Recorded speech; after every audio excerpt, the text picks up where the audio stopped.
Chers compatriotes, mesdames et messieurs, à l'évaluation de la première journée de Ville morte, nous avons montré au monde entier que le peuple camerounais, en dépit de tout ce qu'on peut penser de lui, il est en mesure de remettre en cause tout ce qui ne va pas et remettre en ordre parce qu'il entend remettre la maison Cameroun en ordre.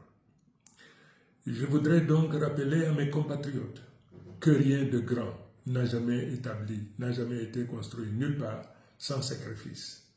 Je voudrais rappeler aux uns et aux autres que pèse sur notre conscience, individuellement comme collectivement, nous avons près d'une centaine de nos enfants qui sont tombés. Ils sont tombés sur ce champ d'honneur, ils sont tombés pour que nous recouvrions la liberté, pour que nous devenions maîtres de notre propre destin. Je suis très fier de vous. Vous avez jeté votre dévolu sur moi pour que je sois votre président. Je suis fier d'être le président d'un peuple qui est capable de se tenir debout, vent debout, droit dans ses bottes, pour relever tous les défis. Ni l'intimidation, ni les arrestations ne peuvent avoir raison de notre détermination. Mais je voudrais demander à nos forces de défense et de sécurité, cette bataille aussi est la vôtre. N'acceptez pas de tourner vos armes contre votre peuple. C'est votre peuple, c'est vous-même. Vous connaissez autant que nos compatriotes, sinon plus que nos compatriotes, ce qui se passe. Qu'est-ce qui est aux commandes? Qu'est-ce qui gouverne? Quels sont ceux qui confisquent toutes les richesses dont la nature nous a pourvues? Vous le savez, vous, forces de défense et de sécurité. Tenez-vous du côté de votre peuple. Ce combat est un combat du peuple. Ce peuple n'abdiquera pas. Ce peuple se tiendra debout, quoi qu'il arrive, simplement parce que aucun peuple ne s'est libéré, jamais libéré, sans sacrifice.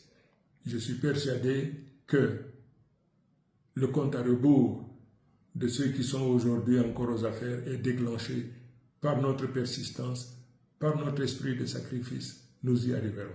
Je voudrais également faire un clin d'œil à nos parlementaires, ceux-là qui ont refusé de cautionner l'imposture, le mensonge. Vous savez, il y a deux présidents désormais. Il y a le président élu par le peuple camerounais que je suis, et puis il y a le président nommé par le président du Conseil constitutionnel que vous connaissez.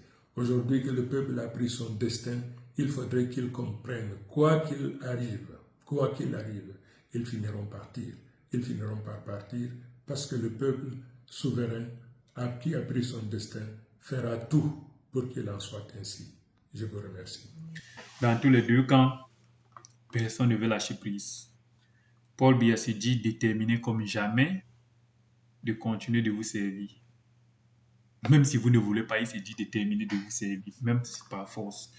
Et Issa Chiroma, de son côté, dit qu'il ne lâchera pas jusqu'à ce que le régime de Paul Biya parte.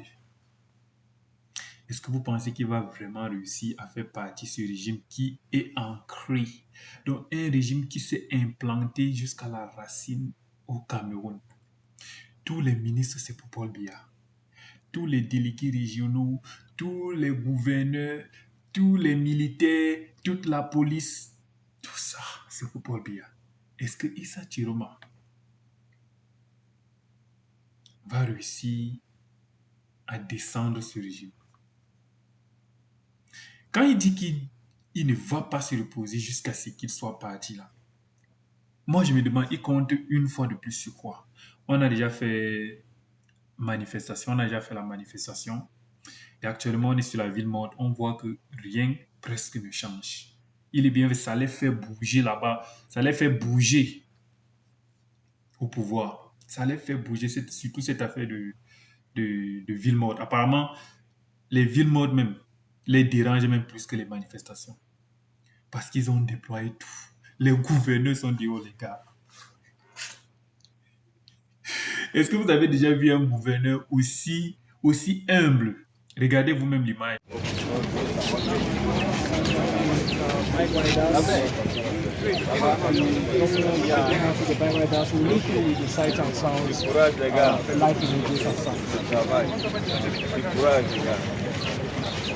Courage les gars.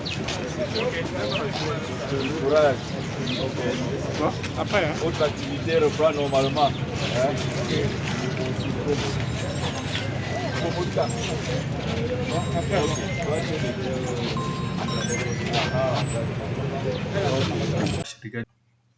un gouverneur qui se rend dans un camp de mototaximans pour saluer les mototaximans, les encourager. Depuis quand?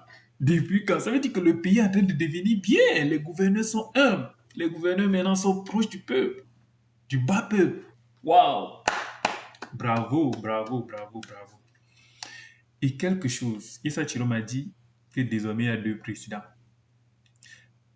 Vous ne voyez pas quelque chose similaire à ce qui s'est passé en Côte d'Ivoire? Il y avait 2 camps. La présidence de Gbagbo et la présidence d'Alassane Ouattara. Vous avez vu ce qui s'est passé durant ce temps-là.